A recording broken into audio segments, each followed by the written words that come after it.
This season's going to be way more intense than almost any other year we've had, just because we have so much ground to get through. Standard rates out here are what, 10%? Is it as good as the ground that you got? I don't know. Parker Schnabel has just launched a Supreme Court battle against Tony Beets, and the mining world will never be the same. What started as a simple land dispute has erupted into a legal war that could change the gold mining industry forever. The stakes? Higher than ever, with both men fighting for control over a fortune buried beneath the Klondike. Tune in, because this fight is far from over, and the final blow will leave one man with nothing but dust, gold greed, and the Supreme Court showdown. It all kicked off when Parker accused Tony of playing dirty and trying to snatch a prime piece of gold-rich land right from under him. This isn't just some friendly disagreement, it's a full-blown war, and the stakes are sky-high. Everything that has led up to this moment is steeped in years of competition, frustration, and ambition. There's no denying that these two miners have been at odds for a long time, but now the gloves are off, and neither one is willing to walk away quietly. But then, one shocking discovery changed everything, and one of them might not walk away. Back when Parker was just starting out, things were a lot different. Tony was the seasoned veteran, the grizzled expert who had already spent decades digging up gold in the Klondike. Parker, on the other hand, was just a kid with big dreams and a whole lot to prove. Tony saw potential in him and decided to help him out, offering guidance, sharing advice, and giving him access to valuable land. For a while, it looked like a strong mentor-student bond was forming. But gold mining is a tough business, and friendships don't always last when money and power come into play. Parker wasn't content to just learn the ropes, he wanted to be the best. He started making bold moves, expanding his operations, and turning what had once been a small-scale operation into a full-fledged gold empire. Tony watched this transformation with a mixture of pride and unease. He had created a competitor, one who wasn't afraid to challenge him. Things took a sharp turn when Parker leased land from Tony and started hitting massive pay dirt. Suddenly, it wasn't just a friendly mentorship anymore. This was a competition, and both men knew it. The land disputes started small, just minor disagreements about boundaries and royalties, but it didn't take long for things to escalate. Every season, the tension between them grew stronger and the battles became more intense. The mining community knew it was only a matter of time before the situation exploded. While Parker was dealing with ice, Tony was tackling his own problems. His strategy for the season involved reviving an ancient dredge, a massive piece of mining equipment that hadn't been used in years. Most people thought it was a waste of time, but Tony refused to give up on it. He poured resources into getting it up and running again, determined to prove that the old ways still had value. The moment that dredge started pulling gold, Tony felt vindicated. He had beaten the odds, proving that experience and determination still mattered. As both miners pushed forward with their respective strategies, their rivalry became more heated than ever. Parker was betting on new technology, while Tony was sticking with traditional methods. Each success fueled their competitive fire. But then came the fight that changed everything: water rights. Water is the lifeblood of any gold mining operation. Without it, nothing moves. Parker found himself in desperate need of access to a crucial water source, one that happened to be on Tony's land. He tried to negotiate, but Tony wasn't interested in making a deal. He saw it as just another attempt by Parker to gain an edge, and he wasn't about to give in. The refusal sent shockwaves through Parker's team. Without that water, operations would slow down significantly, and profits would take a major hit. Tensions reached an all-time high as both crews got involved in the dispute. Heated words turned into serious confrontations, and soon, legal authorities had no choice but to intervene. The situation escalated fast, and suddenly it wasn't just about water anymore. Tony found himself facing legal troubles over permits and environmental regulations, while Parker was forced to reconsider his next move. For both men, this was about more than just gold. Their reputations were on the line. The feud was no longer just a subplot on a reality TV show. It was turning into a real-life battle with real consequences. Each decision carried weight, and every move had the potential to shift the power dynamic in the Klondike. A clash beyond the goldfields. Now a seasoned miner, Parker has always been known for his sharp instincts and willingness to take risks.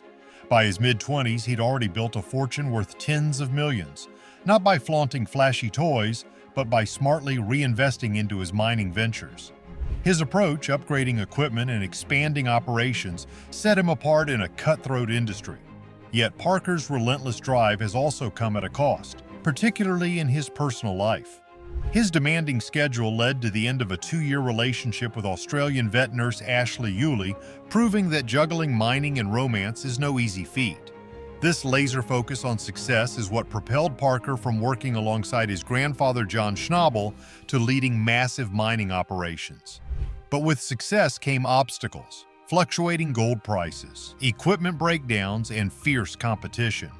Among these rivals stood Tony Beets, a larger-than-life figure with a reputation for doing whatever it takes to stay on top. The Yukon's mining world is no stranger to rivalries, but the bad blood between these two has been brewing for years. Their feud has roots deeper than the mines they work. Tony's hard-nosed demeanor and old-school methods have often clashed with Parker's forward-thinking and innovative approach. But things took a turn when Tony made a move that Parker couldn't ignore. The specifics of the incident, a claim dispute, environmental concerns, or maybe even accusations of sabotage, remain murky, but it was enough for Parker to lawyer up and take the fight to the highest court. While Parker's legal team prepares to face off against Tony, it's worth noting the sheer audacity of this move. Taking someone like Tony Beets to court is no small feat. Tony, a veteran with decades of experience, doesn't back down easily. Known for his no-nonsense attitude and resourcefulness, he's built an empire in the Yukon, complete with multiple mining claims and a fleet of dredges. But Parker isn't the kind to shy away from a challenge. With his track record of overcoming hurdles and adapting to adversity, he's ready to prove that he's not just a young upstart, but a force to be reckoned with. The mining world is unpredictable, and legal battles only add another layer of complexity. Yet this isn't just about money or land. It's a clash of ideologies. Parker's vision for a modern, efficient industry versus Tony's rugged, traditional methods. Fans and insiders alike are watching closely, not just to see who comes out on top, but to witness a defining moment in the Yukon's gold mining history. As the courtroom drama unfolds, it's impossible not to reflect on the journeys that brought these two titans to this point. Parker's rise from a small-town Alaskan kid to a globally recognized miner is nothing short of inspirational. His dedication to learning, his resilience in the face of setbacks, and his passion for mining have made him a standout figure. On the other hand, Tony's journey, from a modest upbringing in the Netherlands to becoming a mining legend, is equally compelling. His grit and determination have earned him respect, even from those who clash with him. Whether you're Team Parker or Team Tony, one thing is clear. This legal battle is about more than just the individuals involved. It's a spotlight on the ever-changing dynamics of an industry that's as unforgiving as the terrain it operates in. While the outcome remains uncertain, one thing's for sure: neither will go down without a fight. This might just be another test of mettle for one party and a challenge to legacy for the other. For everyone else watching, it's a reminder that even in the pursuit of gold, some things are worth more than money. Stay tuned, because this is one showdown you won't want to miss. The gold mining industry isn't just about digging into the earth and hoping for riches. It's a high-stakes game of strategy, resilience, and adapting to an ever-changing landscape. One notable journey is a shining example of how determination and a keen mind can take someone from humble beginnings to the pinnacle of success in one of the toughest industries out there. Raised in Haines, Alaska, this individual grew up learning the ropes from a grandfather whose wisdom and work ethic became the foundation of a remarkable career. From an early age, there was an innate curiosity about the world of mining. While other kids were busy with hobbies or hanging out with friends, lessons about geology, engineering, and the value of hard work were absorbed. By the teenage years, it wasn't just observation. There was active participation in mining operations, learning to operate heavy machinery, and making decisions that would shape the future. The grandfather's influence was more than just professional. It instilled values that emphasized integrity, perseverance, and the importance of family. The early years in mining weren't without challenges. The harsh Alaskan climate, unpredictable equipment failures, and the sheer physical demands of the work were constant tests. Yet these experiences forged a resilience that would later become a defining trait. Eventually taking over the family's mining operations, the legacy was not just continued, but expanded. Leadership brought growth in scale and efficiency, reflecting an innovative approach to the industry. Innovation has always been a hallmark of this career. While many in the mining world stick to traditional methods, there's a consistent pursuit of new technologies and strategies to stay ahead of the curve. This forward-thinking approach has not only increased productivity, but also minimized environmental impact, a concern that has become increasingly important in modern mining. A willingness to embrace change has set a new standard and made this individual a role model for aspiring miners. But success in mining is never guaranteed. The industry is fraught with uncertainties, from fluctuating gold prices to regulatory challenges. The ability to navigate these obstacles is a testament to strategic mindset and adaptability. Whether it's negotiating deals, managing crews, or troubleshooting equipment issues, time and again there's proof of what it takes to thrive in a highly competitive field. On the other hand, Tony Beets represents a different side of the mining world. Born in the Netherlands and raised on a dairy farm, Tony's journey to becoming a mining legend is a story of grit and determination. Moving to Canada in his early 20s, Tony initially worked as a farmhand before finding his calling in gold mining. His rise to prominence wasn't easy. It involved years of back-breaking labor, learning the trade, and taking risks that many would shy away from. Two miners, one fight. This time it's not in the dirt, but in the courtroom. A courtroom showdown. Tony's approach to mining is as rugged as the Yukon itself.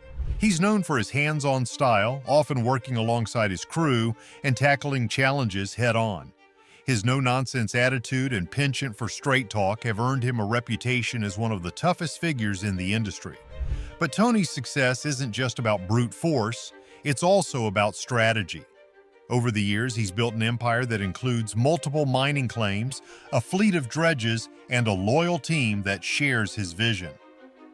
The rivalry between these two miners is more than just a clash of personalities. It's a reflection of the broader changes happening in the mining industry. As younger, tech-savvy miners push for innovation and efficiency, veterans like Tony represent the traditional, tried-and-true methods that have been the backbone of the industry for decades. This tension between old and new is at the heart of their feud, making their Supreme Court battle not just a legal showdown, but a symbol of the industry's evolution. As the legal proceedings unfold, both parties remain focused on their respective operations. On one side, the court case is a distraction, but not a deterrent. Investments in new equipment, exploration of untapped claims, and refinement of techniques continue unabated. The commitment to continuous improvement is unwavering, with the determination to emerge from this battle stronger than ever.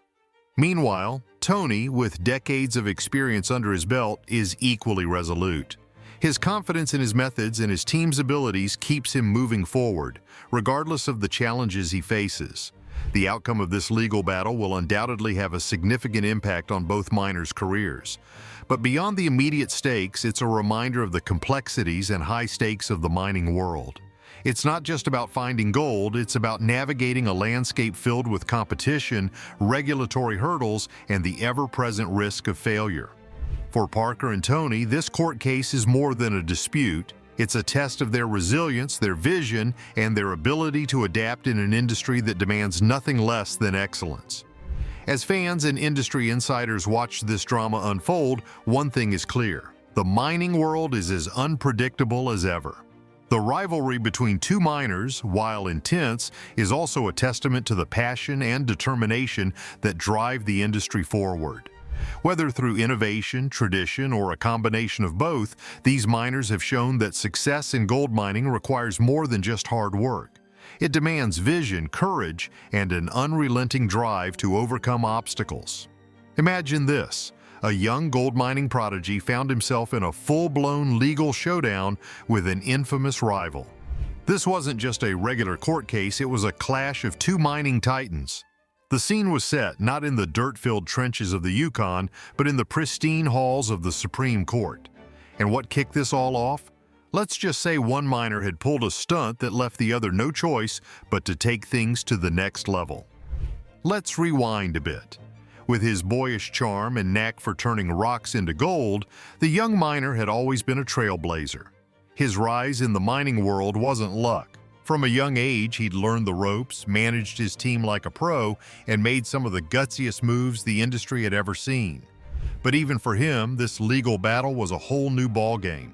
Now, his rival is no stranger to controversy. The man's practically built a reputation on bending rules and taking massive risks.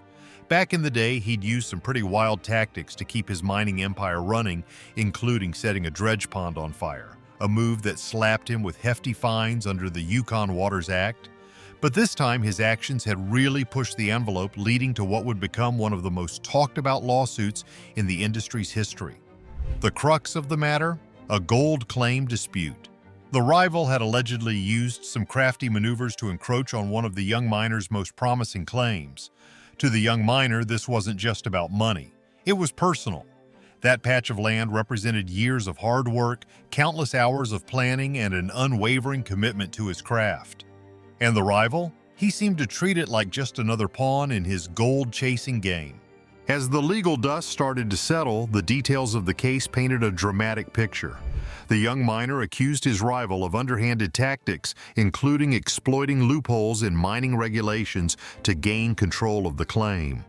The rival, of course, didn't go down without a fight. He argued that everything he'd done was above board and blamed the young miner for being too territorial. Despite the heated courtroom battles, this wasn't the first time these two had clashed. Their rivalry had been brewing for years, fueled by their vastly different approaches to mining.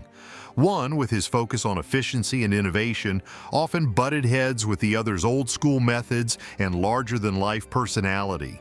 To say they had a love-hate relationship would be an understatement. But let's not forget what makes these two stand out. The young miner's brilliance lies in his ability to adapt and push the boundaries of what's possible in mining. He's turned outdated dredges into gold-producing machines and consistently proven doubters wrong. On the other hand, his rival's success is rooted in sheer grit and audacity. He's not afraid to get his hands dirty or take risks that others wouldn't even consider. As the trial dragged on, fans of Gold Rush couldn't help but be glued to the updates. The drama played out like a high-stakes game of chess, with each side making bold moves to outmaneuver the other. The young miners team brought forward expert witnesses, detailed financial records, and even some eye-popping drone footage to back up their claims. The rival's defense? A mix of sharp counter-arguments and a few surprises of his own. Who truly deserves the crown? The innovative young miner or the fearless risk-taker? Share your thoughts in the comments, hit like, and subscribe for more.